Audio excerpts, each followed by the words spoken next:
Ya, untuk membahasnya langsung saja kita temui narsum saya. Hari ini ada dua. Apa kabar Anton Sanjoyo, Bung Joy? Baik. Dan juga Roni Pangemana, Bung Ropan. Liverpool, Tottenham Hotspur melawan Manchester United. Ini akan menjadi big match di pekan ke-22 Liga Premier Inggris. Saya ingin tanya ke MU dulu. Bung Ropan, ini sepertinya Sir Alex Ferguson lebih sering bermain ke Carrington ini sejak pergantian pelatih. Bagaimana Bung Ropan? Iya, saya pikir bukan suatu berita besar kalau bisa dikatakan. Yang paling besar adalah bagaimana mereka dalam pergantian pelatih, kemudian 4 pertandingan ke sini mereka tidak kalah, mencetak 14 gol dan hanya kemasukan 3 gol. Itu yang paling besar, yang di luar perkiraan banyak orang, bahwa tim yang lagi berantakan ketika ditinggalkan oleh Mourinho di pekan ke-17 ini kemudian meraih 4 kemenangan dengan gol yang cukup besar, padahal mereka kemasukan gol kalau tandang sangat banyak ya. Tapi hanya 3 gol tandang 4 pertandingan, bahkan kalau di total hanya 5 pertandingan dengan Reading mereka bisa mengalahkan di Piala FA. Ini luar biasa. Tapi kalau Sir Alex sering-sering datang kalah MU biasanya. Kenapa? Kan grogi. Emang sosok Sir Alex seperti apa sih? Ketika Mourinho sedang goyah-goyahnya, dia sempat mengatakan, udahlah Fergie, jangan dekat-dekat dengan tim saya. Ini tim ini nggak bisa utuh kalau Anda selalu datang, selalu melihat Anda. Jadi dia memang kadang-kadang jadi pengganggu. Sir Alex. Jadi pelatih sekarang lebih terbuka dong ya, Ole Gunnar Solskjaer. Betul, saya pikir dia akan bermain dengan lebih enak, saya kira, lebih menikmati. Semua pemain diberi kebebasan untuk enjoy di lapangan. Kita bisa melihat bahwa Lingard sudah bisa membuat gol, Rashford bisa membuat gol, Lukaku yang tadinya begitu mandek akhirnya bisa bikin gol, Pogba luar biasa. Di zaman Mourinho 17 pertandingan, dia hanya membuat 3 gol. Hanya 2 pertandingan dengan Solskjaer, dia bisa membuat 4 gol, 4 assist. Suatu hal yang luar biasa, artinya dia bisa menemukan kembali kegairahan. Artinya dia bisa menikmati pertandingan itu. Dan ini adalah ujian dia ketika datang ke Wembley menghadapi tim yang mereka sulit menang. Nah, ini datang ke Wembley, mainnya di Spurs, rekornya kan cukup jelek nih. Jelek, apalagi pertandingan pertama kalau bisa melihat mereka kalah di Old Trafford ya. 0-3. 3-0, tapi itu masih zaman Mourinho dan Pogba tidak dalam situasi kondisi yang seperti saat ini.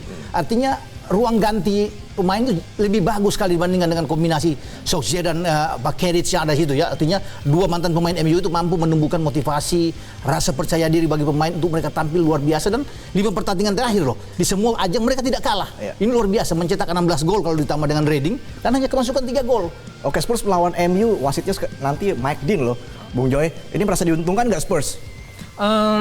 Agak sulit mengatakan itu, tapi memang banyak sekali keputusan yang dalam tanda kutip menguntungkan Spurs ya. Tapi bagaimanapun menghadapi Manchester United dalam tanda kutip yang bangkit kembali di bawah Ole Gunnar Solskjaer memang bukan pekerjaan mudah bagi Harry Kane dan kawan-kawan. Tapi bagaimanapun mereka menang di leg pertama di Old Trafford, menang 3-0, Harry Kane bikin gol, Lucas Moura bikin 2 gol. Wembley lah yang sebetulnya bikin Spurs tidak terlalu nyaman. Kalau mereka main di White Hart Lane mungkin agak beda. Wembley suasananya terlalu besar barangkali buat Spurs. Mereka belum bisa terlalu menyesuaikan diri, meskipun catatannya makin hari makin baik di Wembley. Dan setelah jadi terlalu besar malah bikin grogi ya? Inilah yang sebetulnya problem dari tim seperti Tottenham Hotspur. Ya, tim ini sangat bagus, dipegang oleh pelatih yang katanya akan melatih di Old Trafford, menggantikan Ole Gunnar Solskjaer. Jadi harusnya akan jadi pertandingan yang luar biasa ya bagi Pochettino, karena kalau dia bisa mengalahkan Solskjaer sekarang, kekalahan pertama bagi Solskjaer sejak dia datang ke Old Trafford kembali, rasanya memang akan jadi perhatian besar bagi Pochettino. Tapi memang bukan pekerjaan mudah, karena ini Unitednya lagi balik, tapi Spurs juga setelah kekalahan melawan Wolves, mereka memecik 3 kemenangan, 11 gol tanpa kebobolan. Jadi harusnya ini turning point bagi, kalau mereka bisa menang melawan United, yang notabene direct kompetitor mereka sebetulnya di 4 besar atau sampai nanti ke gelar juara, ini akan menjadi titik balik bagi Pochettino, bagi Tottenham Hotspur bisa bersaing dengan Manchester City dan Liverpool di puncak klasemen. Iya, Bung Ropan kan di Malaga bersama Ole Gunnar Solskjaer menang terus Manchester United.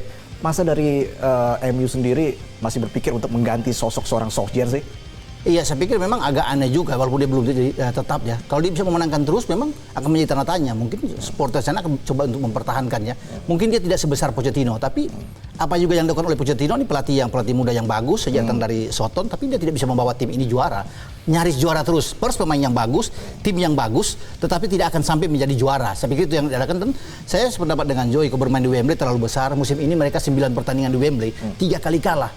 Kalah sama City, kalah sama Liverpool, sama Wolverhampton mereka kalah. Jadi saya pikir bukan tidak mungkin juga MU akan bisa memenangkan pertandingan ini walaupun musim lalu mereka kalah dengan 2-0, tapi dengan kondisi situasi yang sangat bagus saat ini memungkinkan buat mereka untuk bisa menang. Dan kalau itu menang, ini akan membuat Liverpool tersenyum sama City kan. Berarti menahan satu tim lagi untuk bisa mendekat. Berarti persaingan juara hanya ada di Liverpool dan City.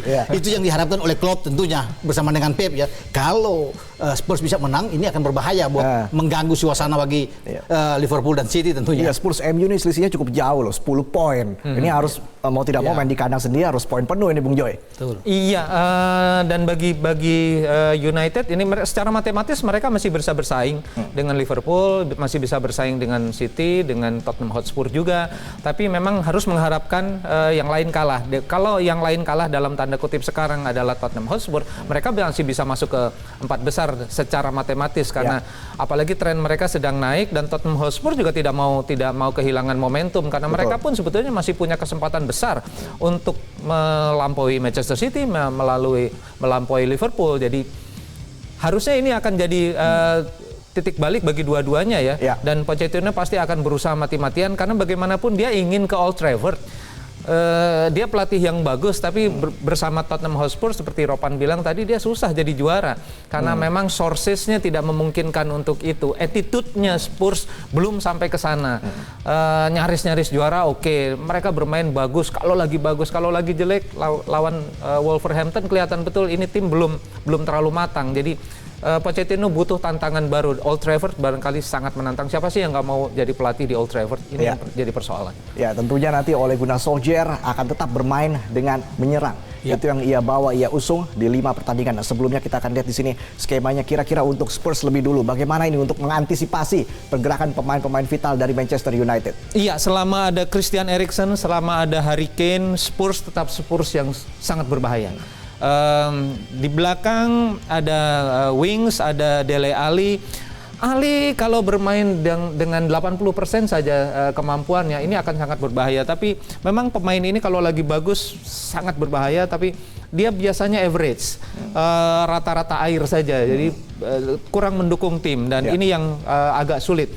Son, dia jangan diberi ruang, jangan disuruh lari. Kalau lari dapat bola, MU akan keteteran. Apalagi memang lini belakang United tidak terlalu solid belakangan ini. Meskipun mereka selalu memetik kemenangan dalam 5 pertandingan all competition, tapi lini belakang tetap jadi persoalan. Ini akan jadi bulan-bulanan Son dan Harry Kane kalau mereka tidak siap di lini belakang. Bung Ropan, untuk lini serang Manchester United dengan skema 4-2-3-1, pilihan tetap di Romelu Lukaku atau mungkin ada pilihan lain seperti Marcus Rashford? Kalau melihat di 4 pertandingan terakhir kita bicara di Liga Premier saat ini, yaitu ada berganti-ganti apa yang dilakukan oleh Solskjaer. Tidak menentu pemain ini, itu yang membuat dia banyak opsi di sini. Artinya tidak bergantung terhadap Lukaku, ya, tidak bergantung terhadap Rashford. Tapi kalau bisa melihat dengan formasi seperti ini, mungkin saja bisa Rashford bisa dimainkan lebih awal dibandingkan Lukaku karena sebelum mereka mengalahkan Newcastle terakhir kemarin 2-0, Lukaku bangkit dari bangku cadangan bersama dengan Sanchez itu dan Lingard. Tapi Lingard bisa dimainkan, bisa juga Juan Mata di situ. Martial sedang naik daun 8 gol musim ini, tapi dia bagus untuk bisa bermain bersama Pogba yang berada dicoba bermain di belakang striker. Saya pikir Pogba lagi bagus-bagusnya. Tergantung saya kira bagaimana dia bisa melihat. Semua pemain bisa dimainkan. Valencia sudah kembali masuk di bek kanan. Opsi di belakang juga sangat kuat walaupun ada Ashley Young juga yang ada di bangku cadangan. Luke Shaw juga bisa bermain di sana. Lindelof dan Jones tampil juga cukup baik, hanya 3 gol kebobolan sejauh ini. Jadi saya pikir kondusif, saya pikir mereka punya posisi mereka. Tinggal tergantung Solskjaer bisa memainkan pemain yang mana. Tapi yang saya takutkan di sini kalau mereka terlalu banyak bermain terbuka keluar, ini juga akan menjadi bumerang buat mereka ya. Karena bermain bersama dengan Spurs ingat bagaimana lawan bisa bermain terbuka dan mereka akan makan itu seperti di Old Trafford ketika MU coba bermain dengan terbuka dihajar sama mereka dengan 3-0 dan ini berbahaya buat Solskjaer, juga harus hati-hati. Baik.